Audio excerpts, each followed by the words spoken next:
Oke, Zul, Ya, aku mau bertanya nih, boleh silakan. apakah di dalam Islam itu firman itu adalah logos? Kalau enggak, kalau iya tolong dijelaskan. Kalau di dalam Islam, firman itu adalah kalam Allah. Kalam itu adalah esensi yang melekat pada diri Allah. Hmm. Seperti Berarti itu, Bang. berarti bukan logos ya atau suara Tuhan, bukan? Kalau kalau logos diartikan sebagai suara Tuhan, maka dia itu adalah suara Tuhan. Firman Allah itu adalah suara Tuhan. Itu jelas. Gitu ya. Ya.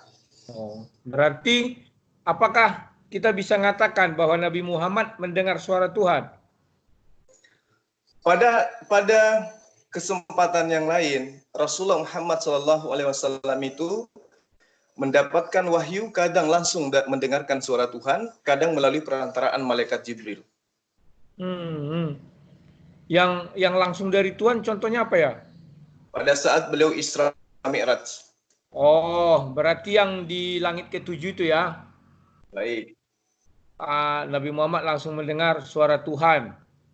Ya. Berarti boleh dikatakan bahwa firman Tuhan itu hanya mengenai Isra Mi'raj. Gimana? Berarti firman Tuhan di dalam Al-Quran itu hanya mengenai Isra Mi'raj. Firman Tuhan di dalam Al-Quran itu hanya mengenai Isra Mi'raj. Iya. Tidak. Firman Tuhan di dalam Al-Quran itu mencakup semua hukum-hukum Allah yang berkaitan dengan akidah, tauhid, syariat yang terkandung di dalam Al-Quran dan dijabarkan oleh Rasulullah melalui hadits. Iya, tadi Zul bilang kan firman Tuhan itu suara Tuhan. Dan Betul. dan kapan Nabi Muhammad mendengar suara Tuhan? Ketika Mi'raj, ya Ya. kan, yang di langit ketujuh. Nah, artinya firman Tuhan di Al-Quran itu hanya Mi'raj itu. Yang lain kan bukan Gimana? suara Tuhan. Gimana? Berarti yang di dalam Al-Quran itu firman Tuhan hanya ketika Mi'raj. Yang lain bukan suara Tuhan, bukan firman Tuhan, begitu. Yang lainnya itu melalui perantaraan malaikat Jibril alaihissalam. Oh, berarti kalau melalui perantaraan bukan firman Tuhan dong. Kenapa bisa? Tapi si Jul tadi sudah mendefinisikan bahwa firman Tuhan itu suara Tuhan. Tuhan yang berbicara Betul. langsung. Dan itu hanya Firman terjadi ketika Mi'raj di langit ketujuh. Oh, bukan gitu kesimpulannya, Bang. Makanya memahami Islam itu harus benar-benar berdasarkan dengan ilmu kaidah Islam. Ya, Yang saya oke, maksud lanjut. firman Allah itu adalah kalamullah. Kalamullah itu adalah Al-Quran itu. Maupun seperti apapun proses penyampaiannya, yang jelas itu adalah kalam Allah. Mau itu Jadi, lihat melalui Jibril, oke. mau melalui perantaraan tanpa Ini perantaraan, itu adalah firman Allah, kalam Allah. sekarang misalnya Zul menyampaikan kepada saya salah satu ayat Al-Quran. Artinya Zul sudah menyampaikan kalam Allah kepada saya gitu. Betul. Berarti saya nabi. Ya. Berarti saya nabi, penerima kalam Allah itu. Anda bukan nabi, tetapi Anda adalah orang yang sedang membacakan kalam Allah. Yang dimaksud nabi adalah orang yang menerima firman Allah melalui perantaraan wahyu. Berarti nabi orang yang Nah, menerima firman Allah. benar. Tetapi Zul bilang Nabi Muhammad hanya Mi'raj itu aja menerima firman Allah. Selebihnya kan Jawab tidak. diberitakan. Kenapa? Al-Quranul Karim itu adalah 100% firman Allah. Iya, Tidak tapi ada ucapan. Allah. Artinya Ya. 100% Allah berbicara kepada Nabi Muhammad, begitu. Melalui perantaraan. Melalui perantara pewahyuan itu ada yang langsung kepada Rasulullah Muhammad SAW melalui mimpi. Ada yang langsung bertemu dengan Allah. Ada yang melalui perantaraan malaikat Jibril. Dan itu pun kalau kita ikuti alur pewahyuan terhadap nabi-nabi terdahulu, Sama seperti yang terjadi kepada Nabi Musa misalnya. Makanya di dalam Ulangan 18 ayat 18 tidak jangan masuk ke Ulangan, jangan masuk ke Ulangan. Ulangan bukan Al-Qur'an. Kenapa rupanya? Ulangan bukan Al-Qur'an, jangan masuk ke Ulangan. Kita bicara Al-Qur'an lu. Ini kita berbicara mengenai kebenaran, di mana rentetan ajaran para nabi, rentetannya jelas berasal dari nabi ke nabi ke nabi sampai kepada nabi terakhir. Ya, tetapi kita bicara dari sudut pandang Islam. Nah, sekarang saya mau tanya nih, kalau ucapan Jibril, apakah sama dengan ucapan Allah? Jelas. Itu sama dengan, iya jelas sama dengan ucapan Jibril. Nah, apakah boleh saya katakan Jibril itu adalah Allah? Jibril hanya bisa dikatakan sebagai penyampai wahyu dari Allah. Ya. Dia bukan Allah dalam arti sang pencipta. Anda coba lihat di dalam, supaya Anda paham ya, coba Anda lihat di dalam Yohanes 10 ayat 34. Jangan ke Yohanes, kita bicara Al-Quran. Cari saya referensi dari Al-Quran dong. Gimana sih? Jadi kalau saudara bisa membahas Al-Quran, maka dasar pertamanya Anda harus bisa Al-Quran dong. Loh, saya kan sudah bisa. Anda bisa bahas Quran? Saya bisa Al-Quran karena sudah ada terjemahan. Anda bacakan kepada saya surah Al-Ikhlas ayat terakhir. Kenapa? Bacakan saya surah Al-Ikhlas ayat terakhir. Al-Ikhlas ayat terakhir. Anda mau saya memegang Al-Quran bahasa Indonesia. Al-Quran itu tidak ada bahasa Indonesia, Bang. Loh, betul tidak ada. Masa tidak ada sih? Ini kan Al-Quran itu diterjemahkan, bisa nggak? Saya minta Anda membaca Al-Quran, bukan terjemahan. Kok tidak terjemahan? Loh, jadi Al-Quran tidak bisa diterjemahkan? Jadi selama ini abang ini disebut sebagai sang debater hanya berdasarkan terjemahan saja memahami Islam itu. Begini loh, karena kita hidup di Indonesia maka dibuat bahasa Indonesia. Udah. Tidak bisa. Firman Allah itu tidak bisa diakal-akali. Firman Allah ya firman Allah. Nggak bisa seperti itu, Bang. Firman Allah dengan terjemahan itu berbeda. Terjemahan itu bahasa manusia loh. Sebentar, Anda berarti meragukan terjemahan ini tidak sesuai dengan aslinya. Saya tidak meragukan. Saya tidak meragukan terjemahan. Tetapi memahami Al-Quran tidak bisa hanya menggunakan terjemahan. Kenapa? Terjemahan yang kita punya adalah bahasa Indonesia. Ya, betul. Bahasa Indonesia tidak sepadan, tidak setara dengan apa yang ada di dalam bahasa Allah. Bahasa Tuhan tentu berbeda dengan bahasa manusia. Itu yang perlu Anda pahami. Halo, berarti apa yang diterjemahkan dalam bahasa Indonesia itu 1% pun tidak ada kemiripan atau kesamaan? Ada kesamaan, tapi ya, secara bahasa iya. Tapi pemahaman maknanya. Nah, oke. Begini, Bang. Makanya saya meminta dirimu untuk menerjemahkan kepada saya sesuai pemahaman Islam. Kan saya bertanya. Jadi makanya saya bilang. Kamu tidak bisa mengambil dari Bible seolah-olah Al-Quran itu tidak bisa hidup tanpa Bible.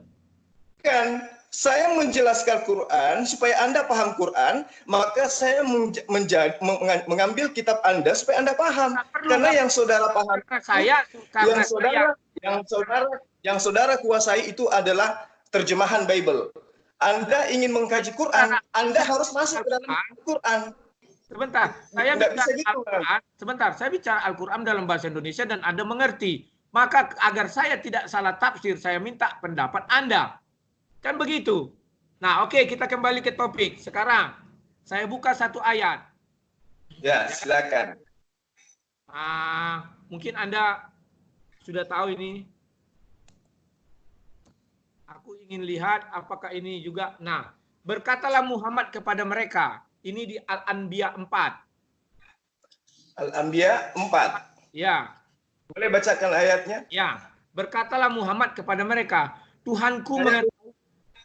Saya minta ayatnya, Bang, bukan terjemahannya, Bang. Iya, Al-Anbiya 4. Silakan dibacakan dulu. Berkatalah Muhammad kepada mereka, Tuhanku mengetahui. Saya minta abang ini baca Al-Qur'annya, bukan terjemahan. Terjemahan itu bahasa manusia loh, Bang. Loh, terjemahan bahasa manusia. Memang bahasa Arab bukan bahasa manusia. Ini kita membahas Quran kan? Iya. Membahas Quran atau membahas terjemahan nih? Bahasa manusia. Tunggu dulu, abang ini bertanya masalah Al-Quran atau masalah masalah penerjemah? Aku bicara Al-Quran, tidak bicara penerjemah. Situ yang bilang bahasa Kalau Indonesia, bahasa manusia. berbicara mengenai Al-Quran, berarti kita bahas Al-Quran. Bukan bahasa manusia. Apakah bahasa bukan manusia? Cuma abang kan mau bahas Al-Quran. Iya. Berarti mau bahas firman Allah. Iya. Nah, abang ini sedang membahas tentang terjemahan Departemen Agama, bukan membahas tentang firman Allah. Ini baik. Sekarang kamu yang bacakan. Silakan. Saya kan bertanya. Ini coba abang dengarkan baik-baik. Ya. Surah apa tadi? Anbiya ayat 4. Ayat 4, ya. Anbiya ayat 4. Jelas uraian makhraj huruf yang tertera di dalam ayat ini, kata-kata pertamanya adalah qala rabbi. Abang mungkin bisa sedikit memahami qala. Qala, apa artinya qala? Dalam bahasa yang Anda pahami, coba. Jangan bertanya kepada saya, jelaskan. Saya kan bertanya. Kok malah bertanya? Jelaskan. Qala itu adalah ini. Baru saya nanti bertanya. Gimana sih? Qala rabbi. Berkata Tuhanku. Rabbi, Tuhanku. Ya, mana Muhammadnya di sana? Ya, teruslah. Jelaskan. Qala rabbi ya'lamul qawla fin syama'i. Allah berkata, Tuhanku berkata, bahwa dia mengetahui semua perkataan di langit, wal ard, dan di bumi. Wa huwas sami'ul alim. Dan dia maha mendengar, maha mengetahui. Apa yang jadi masalah di sana, Bang? Nah, sekarang yang di sana, siapa yang mengatakan Tuhanku? Rasulullah Muhammad sallallahu alaihi wasallam. Terjemahan bahasa Indonesia tidak salah kalau mengatakan berkatalah Muhammad. Gimana? Berarti terjemahan bahasa Indonesia tidak salah mengatakan berkatalah Muhammad. Karena Muhammad sallallahu alaihi wasallam ini sebagai penyampai firman kepada kaumnya, maka Allah memerintahkan. Saya tidak menanya menyampai firman. Berarti terjemahan itu tidak salah kan? Berkatalah Muhammad. Karena kamu tadi mengatakan siapa yang aku di sana? Kamu bilang Muhammad. Nah, sekarang loh, tadi kan dirimu sudah terjemahkan. Coba abang lihat bahasa original teksnya, firman Allahnya yang abang lihat. Di situ jelas dikatakan, Qala berkata, Rabbi, Tuhanku. Iya, Tuhanku. Ku itu siapa? Ku itu. Tuhanku itu adalah Muhammad. Nah, ya sudah. Berarti terjemahan bahasa Indonesia tidak salah. Berkatalah Muhammad. Bagaimana ketika Anda mengatakan berkatalah Muhammad? Loh, kan di Qala sana Rabbi. yang berbicara kan yang berkata itu adalah Tuhanku. Qala. Ku itu siapa? Ku itu jelas Muhammad. sebagai penyampai firman Muhammad sallallahu alaihi wasallam. Nah, sekarang Al-Quran itu adalah firman Allah. Betul. Nah, sekarang ku itu siapa? Ku di situ adalah Muhammad sallallahu alaihi wasallam. Artinya itu suara Muhammad kan atau suara Allah? Firman Allah atau suara Allah yang disampaikan kepada malaikat Jibril, lalu kemudian malaikat Jibril menyampaikan kepada Rasulullah Muhammad sallallahu alaihi wasallam agar Rasulullah Muhammad sallallahu alaihi wasallam menyampaikan kepada kaumnya. Ya, saya pun mengatakan, saya pun sekarang gini, saya baca ayat ini. Qala Rabbi, maka yang berkata saat itu adalah saya. Ya. Qala Rabbi, siapaku di situ? Aku. Zulkifli, Rabbi, berkata Tuhanku, ya'lamul qawla fis sama'i wal ard. Berarti enggak firman Allah dong, kata kamu yang berkata. Saya yang berkata saat sekarang, membacakan firman Tuhanku. Berarti enggak firman Allah. Firmanmu, ucapanmu. Ya, sama ketika Yesus mengatakan sesuatu yang disampaikan oleh Yesus itu tidak berkata-kata dari dirinya selain daripada apa yang diperintahkan untuk dia katakan dan dia sampaikan. Salah kan? Betul. Karena kami mengakui Yesus adalah firman Allah yang jadi manusia. Selesai. Kalian kan tidak mengakui itu. Tunggu dulu. Sekarang ku di sana adalah nabi. Artinya Allah menyampaikan ucapan nabi kepada Jibril, Jibril menyampaikan ucapan nabi kepada nabi. Lucu nggak? Bukan. Rasulullah Muhammad sallallahu alaihi wasallam, apa bedanya dengan surah Al-Fatihah? Iyyaka na'budu wa iyyaka nasta'in. Itu Terus sama.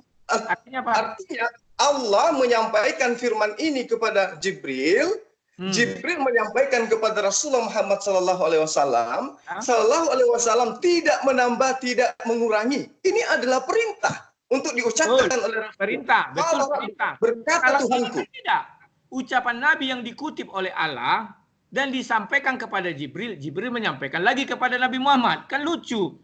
Ucapan saya dengar. Ini adalah firman Allah. Ini adalah firman Allah. Makanya dia disebut sebagai nabi. Seorang nabi itu mengajarkan kaumnya untuk menyembah kepada Allah. Jelas sekali ayatnya ini. Qala Rabbi, berkata Tuhanku, bahwa Tuhanku mengetahui perkataan di langit dan di bumi, dan dia maha mendengar. Apa masalahnya? Muhammad menyampaikan firman Allah bahwa Allah itu maha mengetahui perkataan baik di langit maupun di bumi. Dan disampaikan kepada Muhammad. Maha mendengar lagi maha mengetahui. Ya, disampaikan kepada Muhammad. Muhammad menyampaikan disampaikan kepada Muhammad. Melalui Muhammad disampaikan kepada Muhammad. Gimana? Mana? Ucapan Nabi Muhammad disampaikan kepada Muhammad. Kenapa ucapan Nabi Muhammad disampaikan kepada Muhammad? Nah, inilah kelirunya. Makanya saya bilang, Bang, kalau membahas tentang Islam, membahas tentang Al-Quran, Abang itu harus paham Al-Quran. Jangan membahas Quran tapi tidak memahami ilmunya. Anda kan hanya berdasarkan terjemahan. Sementara terjemahan itu tidak bisa dijadikan sebagai landasan pijakan untuk memahami Islam. Berarti Anda sama dengan mengatakan bahwa kitab suci terjemahan yang ada di Indonesia ini salah semua. Terjemahannya maksud saya. Tidak ada yang salah. Buktinya seluruh umat Indonesia. Dengar dulu, Bang. Saya pakai terjemahan. Ini saya lagi menjelaskan tentang agama saya. Iya. Dan saya lebih tahu daripada Anda. Kalau Anda lebih merasa pintar, ayo mari kita kaji masuk ke dalam kaidah Al-Quran. Anda kan masih terjemahan. Anda kan tinggal di situ. Saya mengajak Anda masuk ke... Makanya saya minta Anda untuk menjelaskan. Kan tidak salah. Di mana salahnya? Dengar dulu, Bang. Seluruh dunia, umat Islam tidak ada yang mengimani ini adalah perkataan Muhammad hanya karena terjemahan yang Anda lakukan, yang Anda maknai itu. Berarti saya katakan bahwa terjemahan dengan menggunakan kaidah Quran. Itu dia. Jadi sedikit lagi, Bang. Khusus untuk ayat Quran. Bang, dengar dulu. Memahami Al-Quran itu harus dipahami pertama dengan menggunakan kaidah penjelasan ayat berdasarkan dengan penjelasan ayat selanjutnya. Memahami Quran harus dengan hadis sahih. Kemudian memahami sebentar. Memahami ayat dengan pemahaman sahabat, bukan pemahaman orang-orang yang hidup zaman sekarang, apalagi orang yang tidak memahami Al-Quran. Halo, begini. Berarti bisa saya katakan kalau belajar Islam dengan menggunakan bahasa Indonesia bisa tersesat. Betul. Syukur. Maaf. Oke. Berarti pada umat muslim jangan baca bahasa Indonesianya. Tersesat dong. Bukan seperti itu. Makanya di dalam Islam itu, Bang. Makanya dalam Islam, apa fondasi dasarnya agama Islam? Tidak seperti di gereja. Umat Kristen belajar Alkitab tidak diajarkan tentang apa? Tidak diajarkan tentang kaidah bahasa Yunani. Ya kan? Sekarang saya tanya sama Abang. Abang adalah seorang debaters yang diungguli oleh teman-teman Kristen. Anda bisa bahasa Yunani? Sebentar. Tanya itu adalah dari saya. Islam, coba ini anak saya nih. Ini anak saya. Dari saya. Umur tahun dia sudah bisa baca Quran dengan baik. Saya jawab cuma satu itu ya. Halo. Jadi memahami Quran itu harus masuk ke Al-Quran, Bang. Harus ke firman Allahnya. Jangan diterjemahan. Terjemahan itu bahasa manusia. Kita kan sudah masuk ke Al-Qurannya dan Anda sudah mengatakan bahwa terjemahan bahasa Indonesia bisa menyesatkan. Kan betul. Kalau Anda memahami Islam benar-benar dengan konsep terjemahan. Seperti yang Anda lakukan. Makanya dalam Islam itu, yang pertama kali dikaji dalam Islam itu, Bang, adalah pengenalan makhraj huruf. Kemudian pemahaman. Betul. Apapun kau bilang betul. Dan saya tidak menyangkal kamu bilang bahwa menggunakan bahasa Indonesia bisa tersesat. Ya sudah. Selesai toh. Ya kalau Anda memahami Islam dengan terjemahan, jelas tersesat. Kenapa? Oke, ya sudah. Stop di situ. Yang Anda alami sekarang. Anda memahami firman Allah di dalam surah Al-Anbiya ayat 4 dengan mengatakan bahwa yang berkata di situ adalah Muhammad. Itu adalah perkataan Muhammad. Padahal itu adalah perkataan Allah, kalam Allah yang diperintahkan oleh Allah kepada Jibril untuk disampaikan kepada Rasulullah Muhammad SAW. Dan Rasulullah Muhammad SAW tidak sedikit pun merubah, menambah dan mengurangi. Anda mengatakan, Anda secara tidak langsung mengatakan bahwa penerjemahan ini juga salah. Karena bukan seperti itu. Loh, tidak ada yang salah dengan terjemahan itu. Tidak ada yang salah dengan terjemahan itu. Yang salah adalah ketika memahami Al-Quran dengan terjemahan. Tidak ada yang salah dengan terjemahan itu. Yang salah ketika memahami Al-Quran dengan terjemahan. Bahasanya kan sudah jelas. Berkatalah Muhammad. Selesai toh? Siapa? Di situ tidak dikatakan berkatalah Muhammad. Loh, berkatalah Tuhanku. Muhammad. Dengar dulu, Bang. Berkatalah Muhammad. Qala Rabbi, berkatalah Tuhanku. Berarti orang yang penerjemahan ini kurang cerdas.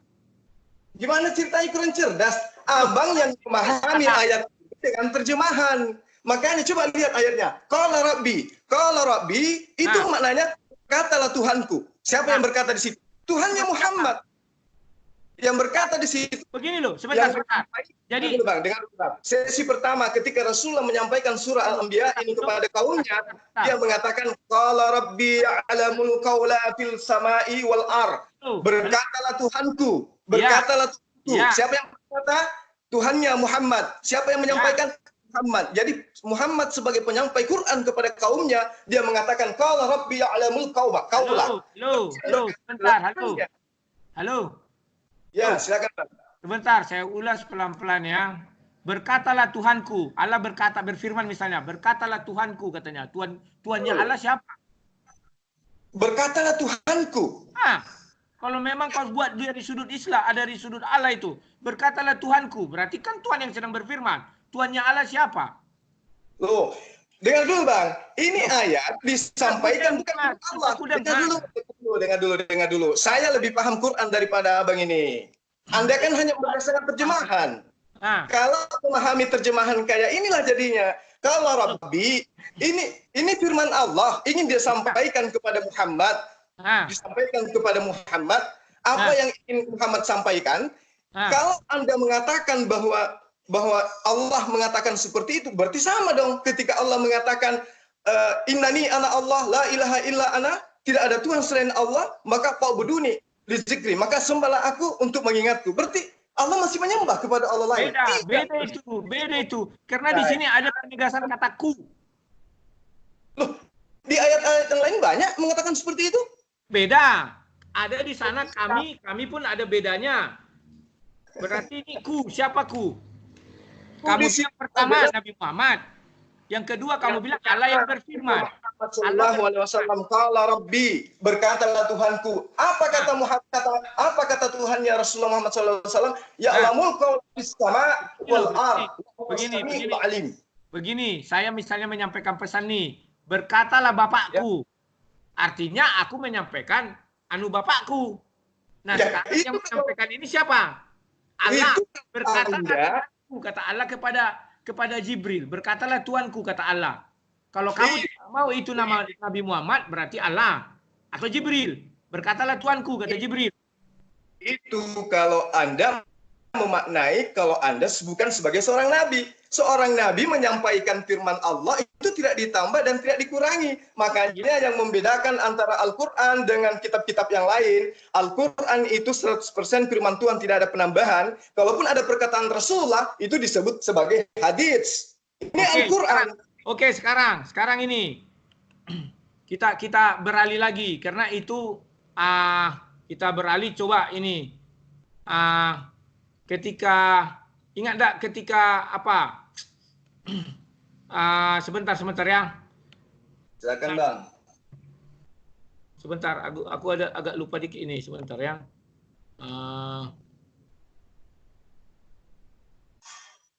Sebentar. Nah, kamu ingat enggak ketika Nabi Isa di dalam buayan? Atau ingat enggak ketika Nabi Isa dibuai apa namanya itu dari atas buayan mengatakan bahwa aku diutus Allah kata Nabi Isa. Ya. Nah, itu disampaikan Allah karena berita itu sudah terjadi jauh-jauh hari. Paham ya? Nah, Sehingga Nabi Muhammad tidak mengetahui kejadian itu, maka disampaikanlah itu kepada Nabi Muhammad. Paham ya? Nah, sekarang Al-Anbiya 4 itu kejadiannya adalah ketika Nabi Muhammad menjadi Nabi. Paham ya? Ya. Nah, terus Nabi Muhammad menjadi Nabi, disampaikanlah pesan itu kepada Muhammad. Ya. Nah, artinya apa? Coba bisa kamu jelaskan. Ucapan Nabi Muhammad disampaikan kepada Nabi Muhammad. Maksudnya gimana nih, Bang? Loh, Nabi Isa. Coba bacakan ayatnya biar saya paham. Enggak, yang Al-Anbiya itu aja masih kita bahas sedikit. Kamu mengatakan bahwa firman Tuhan itu 100%, artinya ketika Allah menyampaikan Al-Anbiya 4 itu adalah suara Tuhan. Betul. Tuhan berkata kepada, bukan suara Tuhan, sorry, itu salah, bukan suara Tuhan, tetapi adalah suaranya Jibril yang diterima Jibril dari Tuhan. Jibril membicarakan kepada Nabi Muhammad, kan demikian kan? Nah, datang Jibril berkata, apa tadi kau bilang tadi? Bahasa apanya itu, terjemahan bahasa Indonesianya apa tadi? Dari segi sudutmu? Berkatalah Tuhanku. Berkatalah Tuhanku, katanya kan? Siap. Jibril yang menyampaikan, berkatalah Tuhanku, katanya. Berarti Tuhannya Jibril. Ya, betul. Berarti betul Tuhannya Jibril kan? Ya. Nah, sementara suara itu berarti suara Jibril. Karena kan Tuanku, kata Jibril sama Muhammad. Gimana? Iya, betul. Itu suara Jibril disampaikan kepada Rasulullah Muhammad SAW. Berarti bukan Muhammad, bukan merujuk Muhammad ayat itu kan? Berarti merujuk Jibril. Dari Allah kepada Jibril, Jibril kepada Muhammad, Muhammad kepada kami umat Islam. Kan dibacakan Jibril, berkatalah Tuhanku, katanya. Ya. Berarti Tuhannya Jibril. Iya, betul, Tuhannya Jibril. Berarti bukan Tuhan Muhammad ya? Loh, kok kita bisa seperti itu? Ya, kan Jibril itu Jibril Tuhanku. Tunggu dulu, Bang. Jibril itu kapasitasnya adalah sebagai penyampai wahyu. Jadi apa yang disampaikan itu adalah wahyu yang diterima oleh Rasulullah Muhammad SAW. Okay. Berarti Jibril tidak boleh merubah dong. Betul. Tidak boleh berubah, tidak boleh menambah. Ketika dia berkatalah Tuhanku. Berarti dia menyampaikan firman Tuhan. Ya, sesuai dengan apa yang didengarkan dari Allah. Ya, siapa Tuhannya Tuhan? Tuhannya Tuhan. Ya, kan berkatalah Tuhanku, katanya. Tuhan, kan yang itu suara Tuhan. Tuhan mengatakan berkatalah Tuhanku. Disampaikan Jibril. Ya, siapa Tuhannya Tuhan? Tidak ada Tuhannya Tuhan karena firman itu diperuntukkan untuk makhluknya. Nah, tadi kan dirimu bilang kalau Jibril berkatalah Tuhanku. Jadi betul, itu adalah Tuhannya Jibril. Gini, Bang. Saya memerintahkan staf saya untuk menyampaikan kepada orang lain. Saya katakan gini, Fulan, taruhlah misalnya Edi, sampaikan kepada mereka bahwa pimpinanku tidak mau menerima alasan itu. Nah, ini sekarang siapa pimpinanku sementara saya pimpinan tertinggi? Oke, terus si Edi menyampaikan sama saya misalnya. Apa kira-kira bahasa si Edi? Si Edi mengatakan pimpinanku mengatakan seperti ini. Berarti pimpinanku mengatakan apa tadi? Bahwa pimpinanku tidak menerima keadaan seperti ini. Ini hanya analogi, Bang. Analogi. Terus? Nah, sekarang apakah masih ada pimpinan di atas saya? Enggak ada. Ya, betul. Saya mengatakan kepada mereka bahwa pimpinanku tidak menerima ini. Nah, si Edi sampaikan kepada orang-orang, pimpinanku tidak menerima ini. Selesai. Apakah saya memiliki pimpinan? Tidak. Saya mengatakan kalimat ini dalam banyak kalam. Halo. Ya. Edi, sampaikan kepada si Polan bahwa pimpinanku tidak menerima ini. Datang si Edi, disampaikan si Polan. Polan, pimpinanku tidak menerima ini, katanya. Ya kan? Ya. Si Polan. Diucapkannya kepada orang lain. Pimpinanku tidak menerima ini. Begitu kira-kira? Betul. Itulah Al-Quran. Itulah firman Allah. Tidak bisa dirubah, tidak bisa ditambah. Apapun yang tertera di dalamnya. Silakan Anda berarti tadi ke dalam bahasa Bugis, bahasa daerah, tapi asal mula bahasanya dari Zulkifli itu tidak bisa dirubah, tidak bisa dihilangkan. Supaya perintah yang jelas dari saya itu tetap sampai kepada orang paling akhir zaman. Oke, ya kan? Sebentar. Nah, sebentar. Saya suka diskusi begini kan, jadi ada apanya. Yang penting pernyataanmu benar bahwa kalau kita menggunakan bahasa Indonesia bisa tersesat. Itu yang sudah saya pahami satu. Ya, oke. Anda mengkritisi Quran dengan menggunakan terjemahan, Anda sesat karena terjemahan itu bukan firman Allah. Contoh saya kasih bahasa. Ya, betul. Makanya orang-orang yang menerjemahkan ini kita bisa bilang karena dia membawa orang tersesat adalah penyesat. Penerjemah itu mengartikan kata per kata. Iyalah, bukan membahas tentang kandungan ayat. Iya, berarti seperti misalnya ini. Seperti gini. Iya, betul. Dia penyesat. Kan sudah. Kamu sudah bilang itu artinya bahwa orang ini adalah penyesat karena dia bisa membuat orang tersesat. Kenapa bisa seperti itu?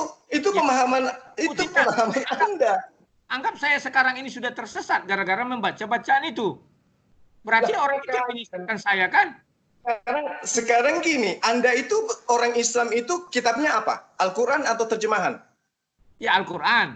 Makanya belajar Quran, jangan belajar terjemahan. Bagaimana caranya belajar Quran? Saya bilang betul. Bagaimana caranya belajar Quran?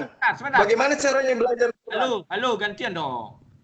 Nah, sekarang saya tanya, bagaimana caranya belajar Quran? Halo, gantian dong. Kalau kamu bicara terus, saya kan giliran saya bertanya. Ya kan? Oke, silakan. Berarti kamu bilang bisa tersesat. Ya, betul. Ya udah, berarti yang membuat itu penyesat. Kan selesai. Tidak. Karena gara-gara dia orang tersesat. Seperti itu, Bang. Bukan. Sama seperti misalnya, sama ketika saya balik.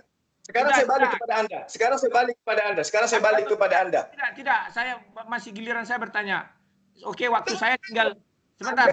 Punya kesimpulan tadi mengatakan bahwa penerjemah itu penyesat. Nah, sekarang kalau saya balik kepada kitab saudara, apakah penerjemah itu penyesat? Apakah penerjemah Alkitab itu penyesat? Satu pertanyaanmu saya jawab. Kami mengatakan tidak, karena Tuhan kami bisa seluruh bahasa. Oke, sudah, stop. Jangan bertanya lagi, karena saya bertanya. Tidak demikian. Oke, sekarang ini. Oke. Orang yang menilai, Bang. Oke, lanjut. Ayo.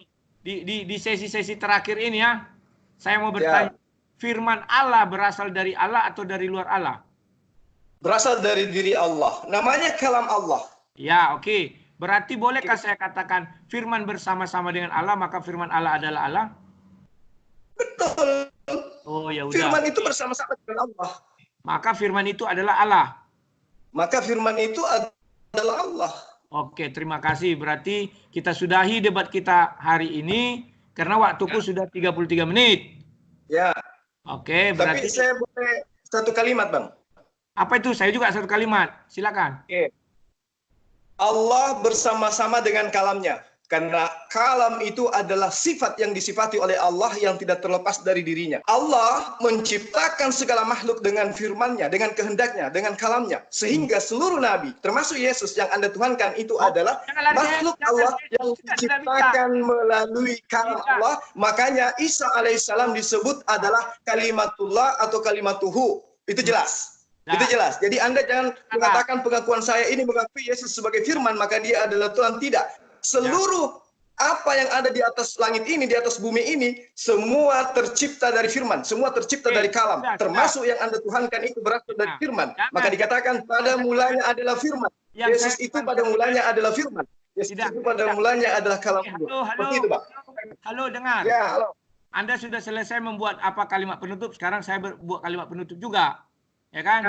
Anda sudah mengakui firman itu bersama-sama dengan Allah, berasal dari diri Allah. Maka firman bersama-sama dengan Allah, maka firman adalah Allah. Cukup itu saja. Saya tidak mau memasukkan, saya tidak mau menggiring ke agama saya meskipun di Yohanes 1 ayat 1 sudah terbukti kebenarannya. Oke? Sekian dan terima kasih. Yang jelas Yesus bukanlah firman. Yesus itu bukanlah firman. Yesus dan terima kasih. Itu adalah makhluk yang tercipta dari firman. Oke, thank you, Bang. Oke, sekian dan terima kasih. Kita lanjut nanti kalau ada waktu dan kesempatan. Oke, sampai jumpa.